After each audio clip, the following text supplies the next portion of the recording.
Good evening, everyone. Good afternoon or good morning, depending on where you're signing in from. And welcome to the 179th episode of Open Up Talk Show. I am your host, Honoré. I'm a fine artist, art instructor, mentor, and mental health advocate. Today, we do have a really special guest, a brilliant creative, and I can't wait for everyone to meet him. So I won't waste any time and we'll just get started. Now, I'd like to share with you the comment section will be live on this recording today, hosted by the founder, Savam. So feel free to add your comments and join the conversation as well. Now, Voice of Men 360 is a nonprofit organization founded in 2020 and based in London, Ontario, Canada. Voice of Men 360 was born out of seeing a tremendous need and stepping up to provide services to help support and overcome life challenges, also being a part of International Men's Day. Why open up? Men often struggle to open up and share their emotional challenges, which can lead to unhealthy outcomes. We aim to create a safe space for men of all backgrounds to discuss their life experiences without judgment or limitation on gender, age, nationality, or ethnic groups, ensuring one's life journey. All walks of life can participate. And now I'll take a moment to discuss our disclaimer that we have.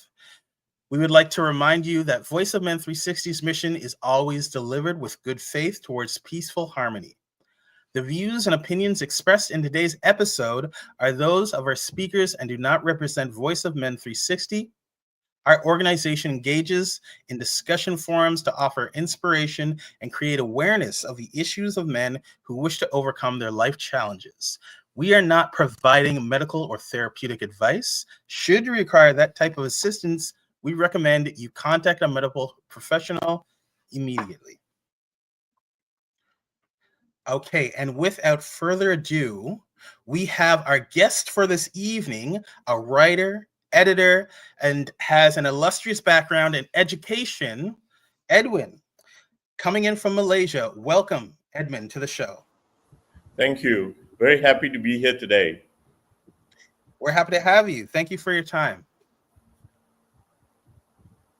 Yes, it is pretty early in the morning there. So I want to just get your day started in the best way possible by having this engaging conversation.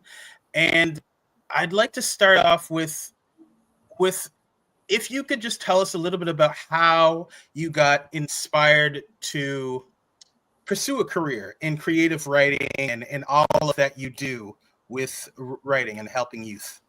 Yeah, thank you. Well, I have always been a very avid reader, and my parents gave me a lot of opportunity to read, and reading in a way was the kind of was the step that led me to writing. So I I enjoyed what I read. People were talking, writing about, and so I was very inspired by these readings that I too wanted to express myself, and I wanted to write my stories. I wanted my voice to be heard. Coming from Malaysia, Malaysia is a multicultural, multi-ethnic society, and I'm a Malaysian Indian, and we are a minority community.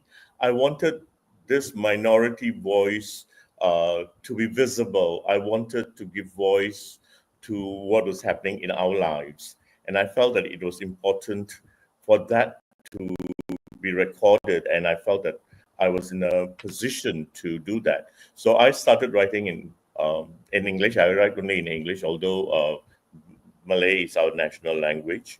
And I felt that by writing my stories and my poems, I was making a presence in the society and making ourselves visible. That was one of the main reasons why I started writing. I love that. You have a voice to your community. You're able to express yourself and articulate through reading and learning. And I imagine that a lot of that is due to your background in education, right? That's Uh, right. can you speak more upon your background in education and how that has influenced you? Okay, thank you. I started out as an English language teacher at a residential. It was a kind of an elite high school, and and when I started teaching there, I actually had not planned to uh, remain in the field of education, but because I enjoyed teaching so very much, I finally could connect with young learners, and the majority of the learners were young boys and young men. So, and I felt that through the language classes, uh, we were able to dwell on issues which mattered to young people. I used a lot of young adult literature and I used a lot of literary texts in my language classrooms. And because I enjoyed the teaching and I felt that I was connecting with the students, I went on to do my postgraduate studies, master's in TESOL. I got involved in the local teaching association. Eventually, I became the president of the Malaysian English Language Teaching Association and went on to the Asian TEFL, where I was vice president for 3 years. So basically, my work in education has always been linked with literature, which is my first love. And I felt that English language and the language arts had a very strong connection. And I used that as a basis to connect with young people. Yeah, and I guess after after doing a master's, I became a teacher trainer, and that led me to developing materials and eventually writing my own stories and poetry.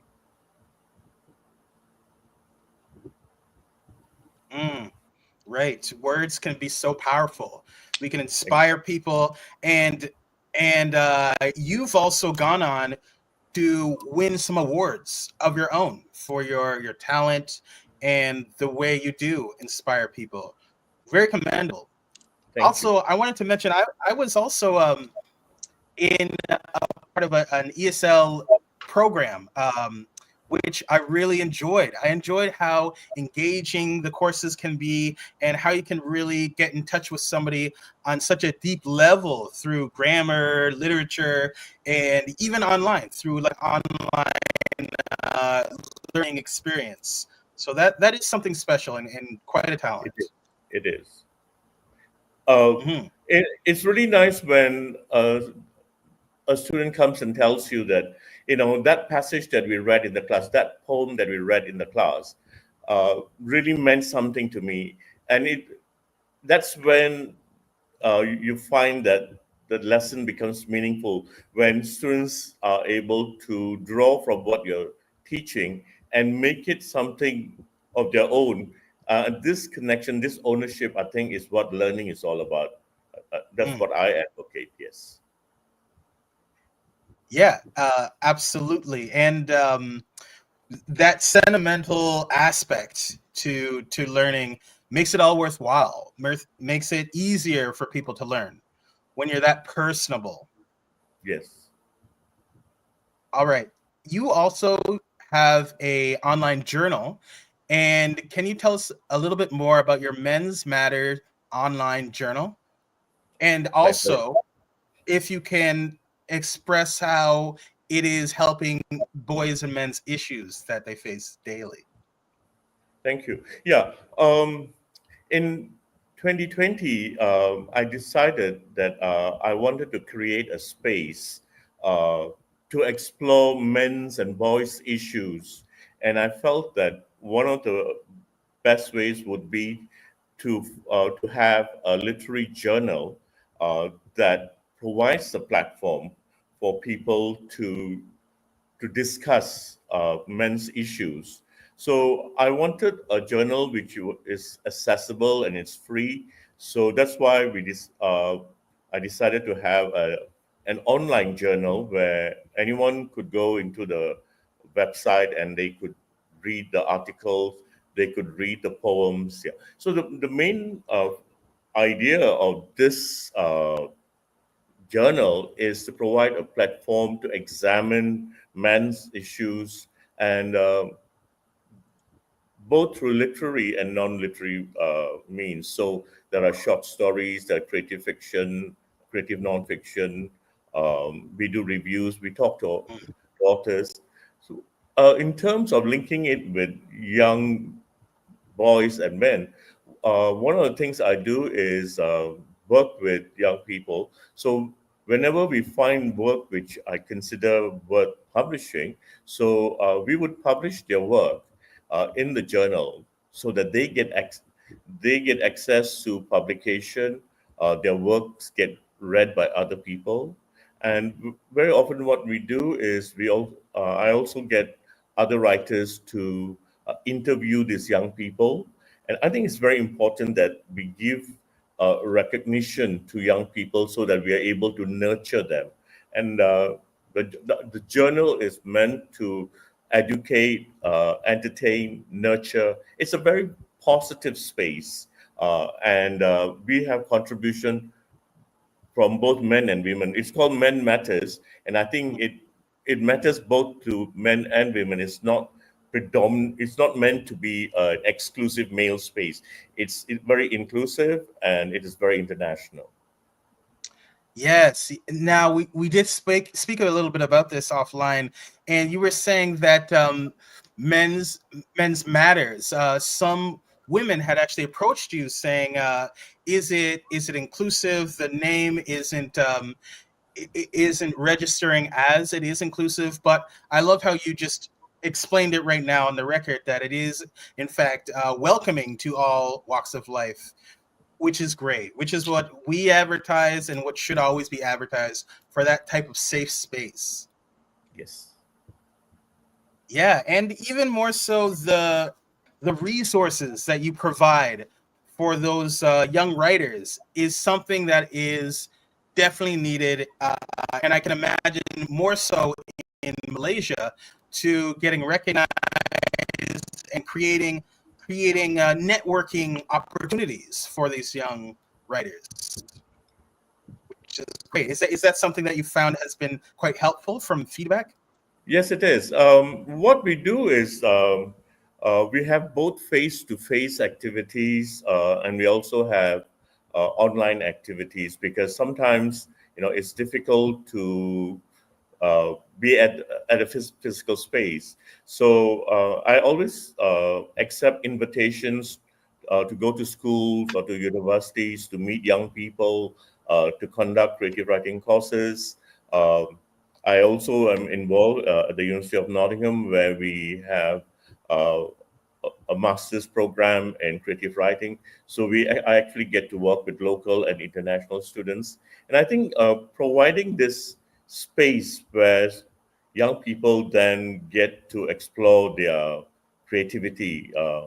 My work is largely on writing, and I think there are also other aspects like performance and art where they get the opportunity to work with uh, published writers or professionals who could then give them the kind of support that they need. And the earlier we start nurturing the boys and men, the better it is going to be for them. Yeah. Mm. I totally agree. I couldn't agree more. Being a creative myself, it is crucial to set those stepping stones up at a early age for people to be able to utilize and understand how to navigate creative writing and express themselves fully and have those opportunities that you provide. So that's great that you're able to have that space, and a very diverse space at that, because you have all these different types of writing, nonfiction, fiction, uh, and it's great to see everybody come together as one for the greater good, which is very positive. Always good to see. Mhm. Yes. It's meant to be a positive space. And I often tell the participants in my activities that it's not me telling them what to do. It's not prescriptive.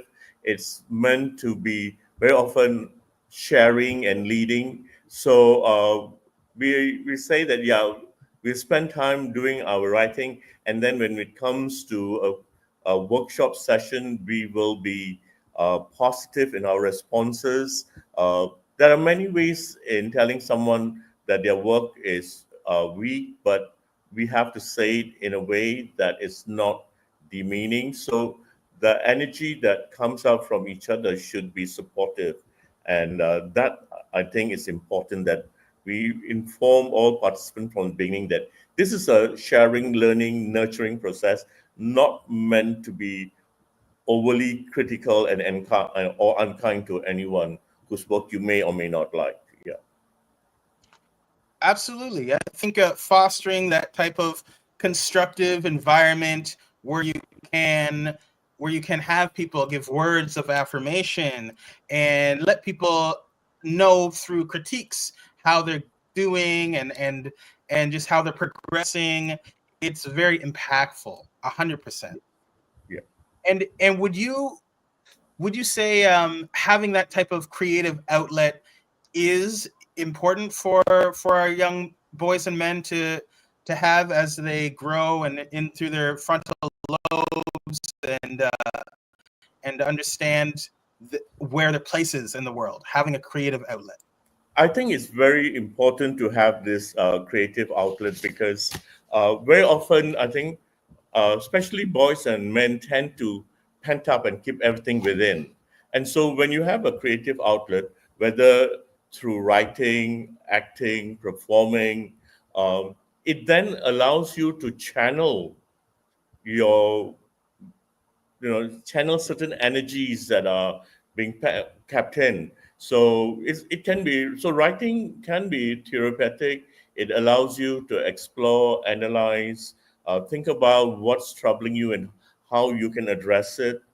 It's just that if you're writing poetry or short stories, what you would then do is use some of the training that you have received about, or the techniques of writing, and then you can then explore certain personal issues using your own metaphors, using your own similes, using your own language. And I think that's important, because you now get to use your language.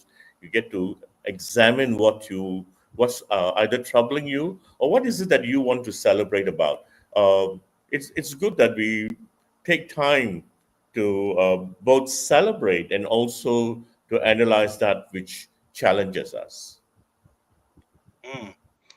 Mm-hmm. Yeah, it's crucial for learning, really understanding and looking internally.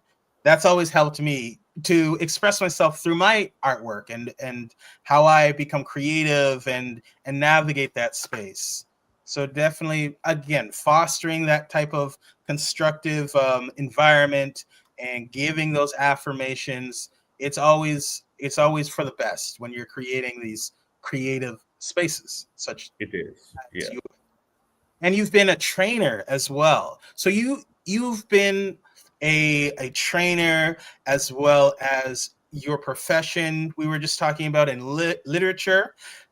I'd like to know, what are some issues and challenges that our youth are facing today in society that you have recognized through your academia? Yeah. I think, because I come from a rather conservative Asian society, there are a lot of things that are considered taboo, and so that could be quite a challenge when when you're working with learners who are very often very honest, and they want to dwell on issues. Uh, and when you give them a safe space, I think it's very important that that sense of security remains. So when these writers raise certain issues which may be considered taboo or sensitive, because we can't, in Malaysia, you have to be careful how you address issues related to race and religion and our own governance styles. So I think this is where, as a mentor, you have to be careful uh, how not to suppress your mentees' creativity. At the same time, you have to help them navigate these issues in a way that when they publish their work, they do not get into trouble. Yeah. So gender issues are often points of contention. Um, Dealing with LGBTQ issues can be an issue. Dealing with racial disharmony, and I think these are quite universal in other societies too. Uh, and so I think it's important that we uh, tell our young boys and men what is it, uh, how they could actually address their issues. Simple things like using a four-letter word in a story becomes a challenge because the minute a four-letter, like the word FUCK, appears in your text, uh, immediately there's a certain response to it, and often it is a negative response. So I have to tell them that, can you say this in another way which will be more accepting, maybe damn or shit so even going at the very micro level, I think it's important that we kind of share this experience that we've had with our publishers so that they then can go through a more smooth journey in getting their works published. Yeah. That type of peer support is always necessary. For example, in the city, we have so many great organizations. Like you were talking about um, men, boys struggling with their sexuality sometimes. In the community, LGBT community, we don't exactly know what everyone is going through, and it can be hard. It can be daunting, especially if you're not seeing yourself reflected in society. And I was just mentioning we have all types of organizations here in the city of Toronto, where I reside, for those types of communities, and even grant writing workshops, and everything is very accessible here.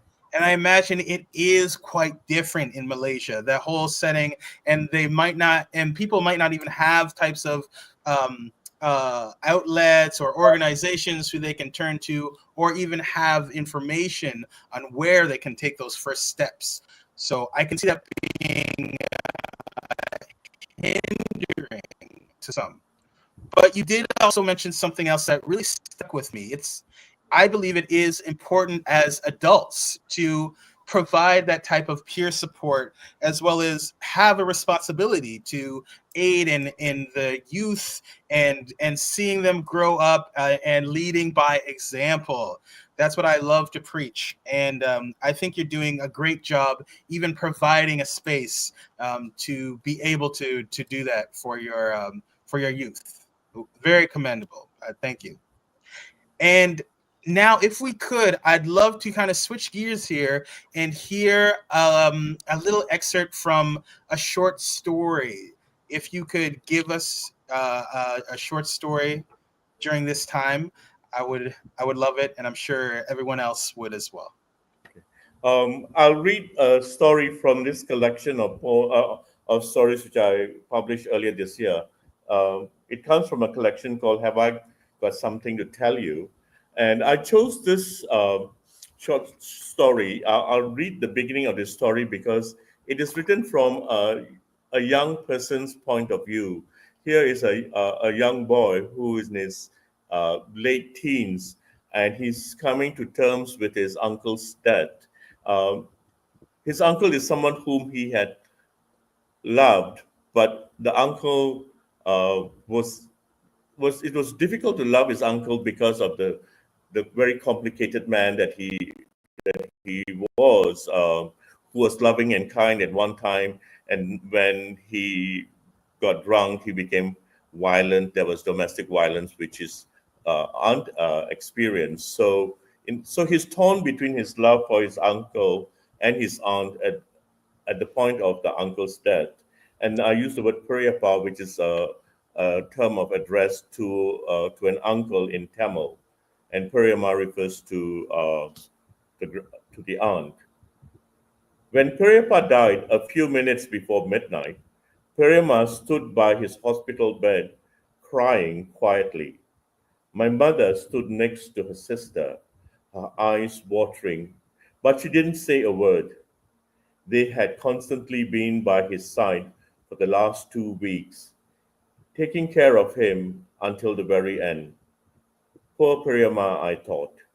I had seen her in tears so many, many times. Priyapa, now lying on the bed, very dead, had been the cause of much of her sorrow and pain. Yet there she was, crying. I knew she was crying for him, her husband, even if he had been her husband, and even if he had hit her many, many times, still she wanted him alive. Seeing her, I, I too wanted to cry, but just for her. Pariyamma loved me dearly. My grandmother used to say, when Pariyamma held me as a baby, she used to coo endearments at me in exhilaration. I wanted to cry. Still, my tears never came. So these are the first three paragraphs of the short story, which sets the scene where this young boy is, you know, the uncle has just died, and he has this great love and sympathy for his aunt. At the same time, he remembers his uncle fondly, and I think a lot of us as young people had uh, uncles and fathers who were complicated, uh, who weren't perfect, but we love them because that's the way we are. And I wanted to explore this issue in this story so that when a reader reads it, and he could say, "How do you love someone who is an alcoholic? At the same time, he can be a loving person when he's not drunk." So I want to deal with that issue because domestic violence is something that we often don't deal with, and a lot of young boys suffer because they do not have this opportunity to talk about how to deal with that kind of violence in homes. Yeah, so you'll find a lot of my stories dwell on this kind of uh, things that happen in the margin and which are often not made visible. Yeah. Wow, very powerful. It's definitely tough dealing with the duality of loved ones, and it's not always a fairy tale, right? No. It can be very tough to express and open up, but again, I'm just going to go back to having that creative outlet. It is oftentimes easier to express yourself and be able to have the courage to really tell your own story through artwork and through creative writing and through painting, what have you, whatever modality you choose. It's always necessary. So thank you for sharing your stories, and I can't wait to read all that you have online as well. We are going to get into that. However, right now I'm going to tell the people where you can find more of Voice of Men, and if you do want to be a part of our shows or the organization, you can contact us directly. We'd love to work with individuals, experts, community organizations, associations, corporations, government officials, and any type of business. Our phone number is 226 289 8784. Email address info@voiceofmen360.org. Website www.voiceofmen360.org. You can find us on all platforms, on all social media platforms, Voice of Men 360, and of course our Facebook group and page. Join our group to see daily posts and activities. Please invite your friends as well. Lastly, Edwin, can you give us your contact info and how we can keep up with you and get a hold of you? Yeah. I'm on social media. I'm on Instagram. I'm on Facebook. I also have a YouTube channel. So basically, you have to type my full name, Malachi Edwin Vethamani. You could just Google it, and you'll probably find it. I also have a website, which is www.malachiedwinvethamani.com, where you could see work that I do, and also get to read some of my materials. Wow. Okay. Beautiful. I see it on the screen here.